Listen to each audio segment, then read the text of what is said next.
Ava Carter's hand shook as she held the phone to her ear, her voice low, like the walls could hear her. "Mr. Blackwell, you need to come home now." She stood in the long hallway of the Whitmore estate in Austin, staring at the playroom door. It was locked from the outside, and on the other side, 4-year-old Theo was not making a sound anymore. That silence scared Ava more than the crying. Behind that door, Dr. Vivian Lane, the famous child therapist everyone praised on television, was alone with Theo, and Ava had heard enough to know something was wrong. Ava swallowed hard, her mouth dry. "She is hurting your son," she whispered into the phone. Then the line went dead. Ava did not know if Gabriel Blackwell heard her. She did not know if he would believe a maid he hired 3 weeks ago over a therapist he had been paying for months. All Ava knew was that she could not stand there and do nothing. Not again. Not after what happened to the little boy she failed years ago, the one she still saw in her dreams. 3 weeks earlier, Ava had stood outside those iron gates with a small suitcase, a second-hand coat, and a tight feeling in her chest that would not leave. She came to the estate because she had no choice. Her rent was late, her lights had been cut off twice in 1 month, and the job listing said, "Live-in housemaid, good pay, immediate start." The gate opened with a loud buzz, and Ava jumped. A uniformed guard waved her in, without smiling. She walked up the stone path, past tall windows and trimmed hedges, trying to keep her breathing steady. Before she could knock, the front door opened. Gabriel Blackwell stood there. Ava expected an older man with a soft face, maybe someone who looked like he had never worried about anything. But Gabriel looked like a man who carried too much. He was tall, broad-shouldered, with dark hair touched with silver near the sides. His eyes were sharp, tired, and watchful, like he had trained himself not to be surprised by pain. He wore a simple, expensive suit, but he did not look proud. He looked like he had not slept well in a long time. "Miss Carter," he said, his voice calm, measured. "Come in." Inside, the house was huge and quiet. Ava saw marble floors, high ceilings, paintings that looked like they belonged in museums. But she did not stare, because she noticed the little boy sitting on the bottom step of the staircase. Theo Blackwell was small for his age. He wore neat clothes, shoes too polished for a child, and his hands were folded in his lap like he had learned to be still to avoid trouble. He looked up at her with big brown eyes that felt too heavy, like they carried memories a child should not carry. Ava's chest tightened. "Theo," Gabriel said softly, "this is Ava. She will be helping around the house, and she will be close to you in the evenings." Theo did not speak. He did not wave. He just stared. Ava bent slowly, not forcing a smile, not rushing him. "Hi, Theo," she said gently. "I like your truck." The boy clutched a red toy fire truck, the only thing that looked normal about him. His eyes flickered toward the toy, then back to her face. Gabriel's voice came quiet behind her. "He does not talk," he said. "He stopped, after his mother passed." Ava nodded, her throat burning. "That's okay," she said to Theo. "You do not have to talk. I can still listen." Theo stared at her a second longer, then held the truck out, slow, like he was testing if she would snatch it. Ava took it like it was fragile, then pressed the little button and let the tiny siren sound fill the hallway. Theo's mouth did not smile, but something softened around his eyes. That was when a woman's voice cut through the moment. "Mr. Blackwell." Ava looked up. A blonde woman in a cream suit was coming down the stairs, her heels clicking like a warning. She looked at Ava, like Ava was dirt on the floor. "I was not told you were bringing in new help," the woman said, polite on the surface, sharp underneath. Gabriel's tone changed. Not loud, just firm. "Ava is the new housemaid," he said. "Dr. Vivian Lane, this is Ava Carter." Dr. Lane's smile did not reach her eyes. "How lovely," she said. "Another one." Theo's shoulders dipped, like the air left him. Ava noticed it, and it made her stomach turn. Gabriel looked at the therapist.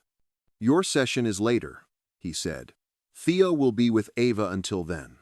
Dr. Lane walked past Ava and leaned close, as if they were friends. "You will not last," she whispered, sweetly. Ava stayed quiet, but she did not forget those words.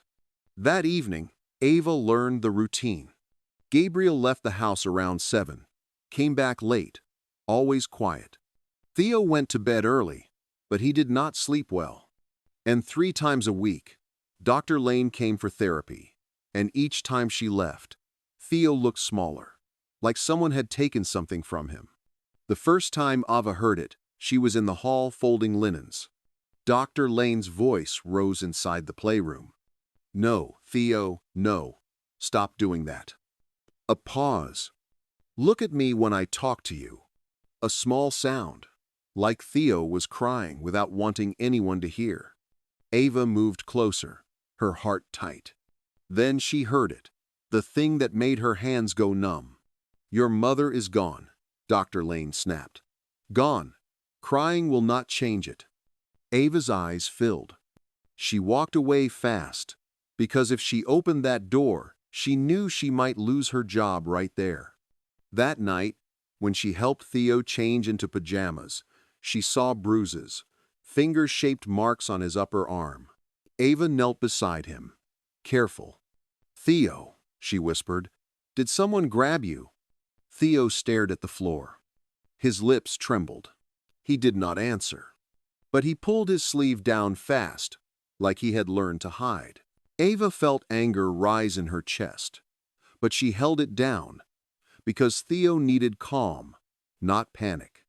"I believe you," she whispered. "I do not know everything yet, but I believe you." Theo looked at her then, and in his eyes was a pleading that broke her. The next day, Gabriel came home earlier than usual. Ava was sitting with Theo in the library, turning pages slowly, when the front door opened. Theo went stiff. Ava noticed it right away.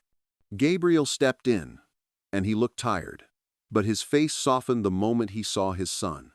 Theo lifted his hand to his father's chest, not speaking, but making a small sound. Gabriel lifted him up like he was light as air. "Hey, buddy," he murmured. "You cannot sleep again." Theo shook his head and leaned into him. Gabriel glanced at Ava. "Thank you," he said. "You can go rest." Ava hesitated, then took a breath. "Sir," she said carefully, "how long has Dr. Lane been working with Theo?" Gabriel's jaw tightened. 6 months, he said. "She was recommended as the best." Ava swallowed. "He is not getting better," she said, "and I think you should listen to one session without her knowing." Gabriel stared at her, long and hard, like he was deciding if she was brave or foolish. Then he nodded once. "Tomorrow," he said. "I will be there."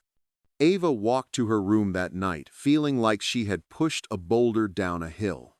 She just prayed it would not crush Theo before it stopped. The next day, Ava arrived early, her stomach tight. At 4 o'clock, Dr. Vivian Lane arrived with her perfect hair and calm voice, carrying a folder like she carried authority. Theo walked beside her slowly, his eyes down. The playroom door shut, and the lock clicked. Ava stood in the hallway, hands clenched, knowing Gabriel was somewhere close, listening. At first, Dr. Lane sounded polite. Her voice was gentle, even sweet. Ava almost wondered if she had imagined the harshness. Then 15 minutes passed, and everything shifted. "I am tired of this," Dr. Lane said, her voice lower, sharper. "We have done this for months." Silence. "Look at me." A small choked sound, like Theo was trying to breathe through tears. Ava took a step toward the door, her heart loud in her ears. Then Dr. Lane said the words that changed everything. "You are not a baby," she snapped. "Your mother is not coming back." Ava's hand touched the door. Before she could turn the knob, the door swung open so hard it hit the wall. Gabriel Blackwell stood there. His face was tight with fury, and his eyes looked darker than Ava had ever seen. Dr. Lane froze. Theo sat at the tiny table, shaking, tears running down his cheeks, his mouth open but no sound coming out. Gabriel stepped forward, his voice quiet, but not gentle. "Leave," he said. Dr. Lane tried to smile, tried to look wounded. "Gabriel, you are misunderstanding," she said. "This is a method." Gabriel did not blink. "Leave my house," he repeated. "Right now." Dr. Lane's eyes flashed. "You will regret this," she said. Gabriel's voice stayed steady. "The only thing I regret," he said, "is trusting you with my child."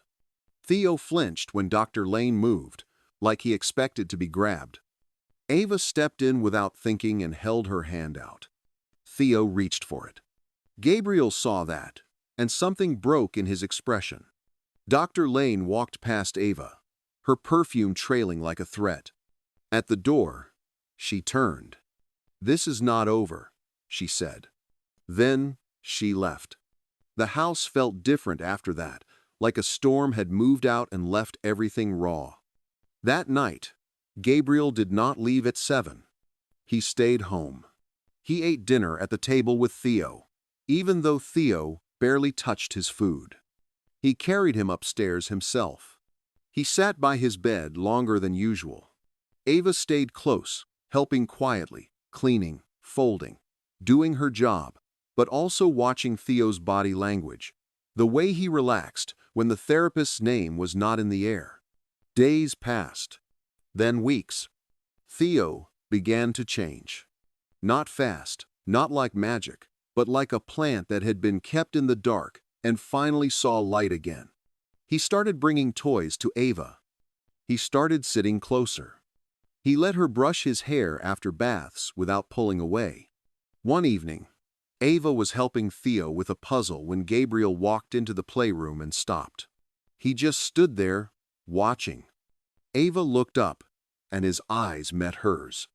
It was not the look of an employer watching staff. It was the look of a man seeing something he had been missing. "Ava," he said softly. "Not Miss Carter. Not the maid. Just Ava. Can we talk later?" he asked. "After Theo sleeps." Ava nodded, her pulse quick. That night, she found Gabriel in his study. He stood by the window, looking out at the city lights. He held a glass in his hand, but he was not relaxed.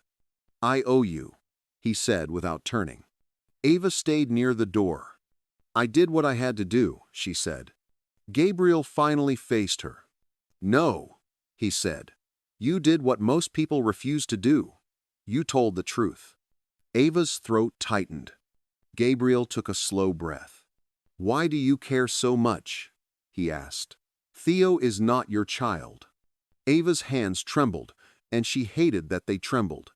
But she answered anyway. She told him about her younger brother, Jordan, how she raised him after their mother died, how she worked 2 jobs and still tried to keep him safe. She told him about the one night she was not there, the night a careless driver changed everything, the night Ava learned what guilt feels like, the kind that sits inside you and does not leave. She told him she became the kind of woman who notices bruises, notices fear, notices silence. Because she could not survive, failing a child twice. When she finished, Gabriel looked like he had been holding his own pain for years. "You did not fail your brother," he said, voice rough. "You were young. You were trying." Ava shook her head. "It still hurts," she whispered. Gabriel stepped closer, then stopped, as if he was afraid to touch her. "You are not just my housemaid," he said. "You are the safest person in this house." Ava's breath caught. Before either of them could speak again, a cry came from upstairs. They ran. Theo was sitting up in bed, shaking, tears on his face, breath trapped in his chest. Ava reached him first, wrapped her arms around him. "You are safe," she whispered. "I am here." Gabriel knelt beside the bed, his hand on Theo's back. "I am here too," he said. "Daddy is here." Theo's breathing slowed. His eyes focused. Then, in a voice so small it almost did not sound real, Theo whispered, "Papa." Gabriel's face crumpled. He pulled Theo close, shaking. Ava leaned in, still holding Theo's hand. Theo's fingers tightened around hers, and he whispered again, rusty from not using his voice. "Ava, stay." Ava looked at Gabriel. Gabriel stared back at her, and his eyes held gratitude, need, and something that scared her, because it felt like a future. "Yes," Gabriel said quietly, "Ava stays." And for the first time, Ava believed it. For a few weeks, life looked like healing. Theo spoke more. Short words, then small sentences. He laughed once, a real laugh, when Ava pretended the fire truck was chasing her down the hallway. Gabriel started coming home earlier. He ate dinner with them. He asked Ava to sit at the table too, not in the kitchen, not away from them. He began to talk to Ava late at night, in the study, about business, about regrets, about the kind of father he wanted to be. Ava tried to keep her distance, because she knew what the world would say. A maid and a billionaire. A employee and her boss. But feelings do not always ask for permission. One night, after Theo fell asleep, Gabriel invited Ava to a quiet dinner in the formal dining room. Ava wore the nicest dress she owned. It was simple. When she walked in, Gabriel looked at her like she mattered. "You look beautiful," he said. Ava's face warmed, and she looked down. Dinner was calm, soft music in the background, the kind of calm that feels like a dream. Gabriel asked about Ava's dreams, and she told him the truth. She wanted to build a place that protected kids, a center where children could be believed before it was too late. Gabriel leaned forward. "I will fund it," he said. Ava blinked hard. "Sir, I cannot take that." "It is not pity," Gabriel said. "It is respect. You should be doing that work." His hand covered hers on the table, warm, steady. Then he said it, like he had been holding it back for days. "I am falling for you," he admitted, "and I do not want to hide it." Ava's heart beat so hard she felt dizzy. Gabriel stood, moved closer. "If you do not feel anything," he said, "tell me now, and I will step back." Ava did not answer with words. She leaned in and kissed him. The kiss was scared and sure, and full of everything Ava had been fighting. Gabriel held her like he had been waiting to hold her. When they pulled apart, both breathing hard, Gabriel whispered, "Stay, not as staff, stay as family." Ava nodded, tears in her eyes. "Yes," she whispered, "yes." They did not hear the front door open. They did not see a figure move through the hallway. Dr. Vivian Lane was back. The next morning, Ava's neighbor called, saying a blonde woman was asking questions about Ava, about where she worked, about Theo. When Ava and Gabriel drove to Ava's old apartment building, they found her door open and her place torn apart. On the wall, written in lipstick, were two words meant to ruin her life: child abuser. Ava's legs went weak. Gabriel held her up. "She is trying to destroy you," he said. And she did. Dr. Lane filed complaints. She spoke to a reporter. She claimed Gabriel fired her because she discovered abuse. Online, strangers believed her because her title sounded important. Ava felt the old pain return, the pain of not being believed, the pain of watching lies travel faster than truth. Theo began having nightmares again. One night he whispered to Ava. She said she is coming back. Ava held him close, trying not to cry. Gabriel received threats. Dr. Lane demanded money, demanded a public apology, demanded Ava be removed from Theo forever. Ava looked at Gabriel and made a hard choice. "I will leave," she said. "If I am gone, she loses her reason." Gabriel shook his head. "No," he said. "We do this together." Before they could plan the next step, the worst thing happened. Theo disappeared. He was in the garden with security nearby. Then he was gone. A note appeared. "Come alone at midnight, or you will never see your son again. Do not bring the maid." Ava felt her body go numb. Gabriel looked like he might break the walls down with his hands. But he took Ava's face gently. "This is not your fault," he said. "This is on her." At 11:30, Gabriel prepared to go. Ava stood up. "I am coming," she said. Gabriel tried to refuse. Ava did not move. In the end, he nodded because he knew Theo would reach for Ava too, and Dr. Lane would use that. At the abandoned warehouse, Dr. Lane stood with Theo held tight beside her. Theo's face was wet with tears. When he saw Ava, he cried out and tried to run. Dr. Lane yanked him back. Ava's breath caught, but she forced herself to stay calm. Gabriel's voice stayed steady. "Let him go," he said. Dr. Lane smiled. "5 million, she said. A public statement. And the maid disappears." Gabriel stepped forward one slow pace. "You did all this because you were fired," Ava whispered. Dr. Lane's eyes flashed. "I did this because he chose you," she snapped. "He looked at you like you were worth something."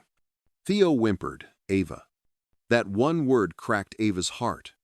Gabriel raised his hand slightly, a signal, and the police lights appeared outside. Dr. Lane froze. In the confusion, Theo slipped just enough. Ava moved fast, grabbed him, pulled him into her arms. Theo clung to her like he was holding on to life. Dr. Lane tried to run, but officers rushed in and stopped her. She screamed. She fought, but it did not matter. Her lies were loud, but the truth was louder now. Back at the estate, Theo sat between Ava and Gabriel on the couch, holding both their hands. "Home," Theo whispered. "Yes," Ava said, kissing his hair. "We are home." Months later, the Ava Carter Children's Advocacy Center opened in Austin. Ava stood in a bright room filled with toys, art supplies, and safe corners for children who needed quiet. Theo ran through the hallway laughing. Gabriel watched her with pride. Later that night, under the garden lights, Gabriel held a small velvet box. "I do not want to waste time," he said. "I want you and Theo to be my family in every way." He opened the box. "Marry me," he said. "Be his mother legally. Be my wife. Be our home." Ava cried, then laughed through tears. "Yes," she whispered. "Yes." Upstairs, Theo watched from his window, smiling wide, waving like he was blessing their future. Ava waved back and finally understood what safety feels like.